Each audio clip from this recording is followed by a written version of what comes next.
കേരള രാഷ്ട്രീയത്തെ പിടിച്ചുലയ്ക്കാൻ വിധത്തിൽ കേന്ദ്ര സർക്കാരിന്റെ ഓപ്പറേഷൻ താമര കേരളത്തിൽ കടുപ്പിക്കുമോ എന്നതാണ് രാഷ്ട്രീയ തലത്തിലെ പുതിയ ചർച്ച.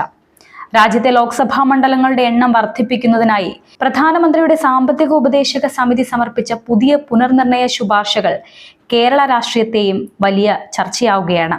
ജില്ലയിലെ നിയമസഭാ പാർലമെന്റ് മണ്ഡലങ്ങളുടെ അതിർത്തികൾ ബി.ജെ.പിക്ക് കൃത്യമായി വിജയിക്കാൻ സാധിക്കുന്ന തരത്തിലേക്ക് പുനഃക്രമീകരിക്കാനുള്ള പുതിയ തന്ത്രമാണ് ബി.ജെ.പി ലക്ഷ്യം വെക്കുന്നത്. ഈ ആക്ഷേപം നിലനിൽക്കെയാണ് കേന്ദ്ര സർക്കാർ ഇത് നടപ്പിലാക്കാൻ മുൻകൈയെടുക്കുന്നത്. കേരളത്തിൽ ബി.ജെ.പിക്ക് നിലയുറപ്പിക്കാനുള്ള പുതിയ തന്ത്രമായി ഇതിനെ കണക്കാക്കേണ്ടതുണ്ട്. ഇങ്ങനെ സംഭവിച്ചാൽ തിരുവനന്തപുരം ഉൾപ്പെടെ വിഭജിക്കപ്പെടും. കേരളത്തെ പിളർക്കാനുള്ള ബി.ജെ.പിയുടെ തുറുപ്പുചീട്ടിനെ കേരളം ഗൗരവത്തോടെ തന്നെ കാണേണ്ടിയിരിക്കുന്നു. പ്രധാനമന്ത്രിയുടെ സാമ്പത്തിക ഉപദേശക സമിതി അംഗം ഷമിക രവിയും ഇന്ത്യൻ സ്റ്റാറ്റിസ്റ്റിക്കൽ ഇൻസ്റ്റിറ്റ്യൂട്ടിലെ മുദിത് കപൂറും ചേർന്ന് തയ്യാറാക്കിയ പ്രവർത്തന രേഖയിലാണ് കേരളത്തെ ഉൾപ്പെടുത്തിയ ഈ പ്രധാനപ്പെട്ട നിർദ്ദേശങ്ങളിലുള്ളത്. ഈ ശുപാർശകൾ നടപ്പിലാകുന്നതോടെ തലസ്ഥാന ജില്ലയായ തിരുവനന്തപുരത്തെ നിലവിലെ രാഷ്ട്രീയം പൂർണ്ണമായും മാറിമറിയുമെന്നാണ് കരുതുന്നത്. പുതിയ നിർദ്ദേശപ്രകാരം തിരുവനന്തപുരം ലോക്സഭാ മണ്ഡലം രണ്ടായി വിഭജിക്കപ്പെടും. ഇതോടെ ജില്ലയിലാകെ 3 പാർലമെന്റ് മണ്ഡലങ്ങൾ നിലവിൽ വരും. ഇതിൽ ഒരു മണ്ഡലം പൂർണ്ണമായും നഗരമേഖല മാത്രമായി ഒതുങ്ങും. ഇതാണ് ഏറ്റവും നിർണായകമായ മാറ്റവും.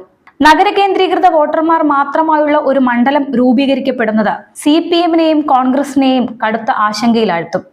തിരുവനന്തപുരം നഗരസഭാ പരിധിയിലും തീരദേശത്തോടും ചേർന്ന് കിടക്കുന്ന നഗരമേഖലകളിലും ബി.ജെ.പിക്ക് നിലവിൽ വലിയ വോട്ട് വിഹിതമാണുള്ളത്.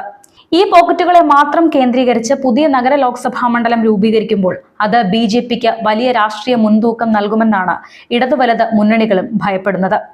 ഇത്തരമൊരു പുനർനിർണയം തലസ്ഥാനത്ത് താമര വിരിയിക്കാൻ കേന്ദ്ര ഭരണകക്ഷി ഒരുക്കുന്ന തന്ത്രപരമായ നീക്കമാണെന്ന് പ്രാദേശിക രാഷ്ട്രീയ നേതൃത്വങ്ങൾ പറയുന്നുണ്ട്.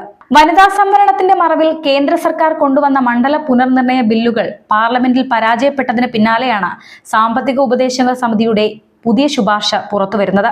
രാജ്യത്തെ ആകെയുള്ള 543 ലോക്സഭാ സീറ്റുകൾ 824 ഉയർത്തണമെന്നാണ് സമിതിയുടെ പ്രധാന നിർദ്ദേശം. ഇതിനായി രാജ്യത്തെ 170 വലിയ മണ്ഡലങ്ങൾ വിഭജിക്കണം. 59 മണ്ഡലങ്ങളെ രണ്ടായും 111 മണ്ഡലങ്ങളെ 3ആയും വിഭജിക്കാനാണ് റിപ്പോർട്ട് ആവശ്യപ്പെടുന്നത്. കേരളത്തിലെ ആകെയുള്ള 20 ലോക്സഭാ മണ്ഡലങ്ങളിൽ കൃത്യം 10 എണ്ണം രണ്ടായി വിഭജിച്ച് സംസ്ഥാനത്തെ ആകെ സീറ്റുകളുടെ എണ്ണം 30 ഉയർത്തണമെന്നും സമിതി വ്യക്തമാക്കുന്നുണ്ട്. കണ്ണൂർ, വടകര, കോഴിക്കോട്, മലപ്പുറം, പൊന്നാനി, തൃശൂർ, ചാലക്കുടി, എറണാകുളം, ആലപ്പുഴ, തിരുവനന്തപുരം എന്നീ മണ്ഡലങ്ങളാണ് രണ്ടായി വിഭജിക്കുക. ഇതോടെ കേരളത്തിലെ സീറ്റുകൾ 30 വർദ്ധിക്കുമെങ്കിലും പാർലമെന്റിലെ മൊത്തം പ്രാതിനിധ്യ നിരക്കിൽ കേരളത്തിന് നേരിയ കുറവുണ്ടാകും. നിലവിൽ 543 സീറ്റുകളിൽ 20 സീറ്റുകൾ ഉള്ളപ്പോൾ കേരളത്തിലെ പ്രാതിനിധ്യം 3.68%. എന്നാൽ സീറ്റുകൾ 824 ഉയരുമ്പോൾ 30 സീറ്റുകൾ ലഭിച്ചാലും കേരളത്തിന്റെ പ്രാതിനിധ്യ നിരക്ക് 3.64% താഴേക്ക് പോകും. കേരളത്തിനെ ബി.ജെ.പിക്ക് വളക്കൂറുള്ള മണ്ണാക്കാൻ പുതിയ തന്ത്രമായിട്ടാണ് മോദിയുടെ ഈ പുതിയ നീക്കത്തെ കണക്കാക്കുന്നത്.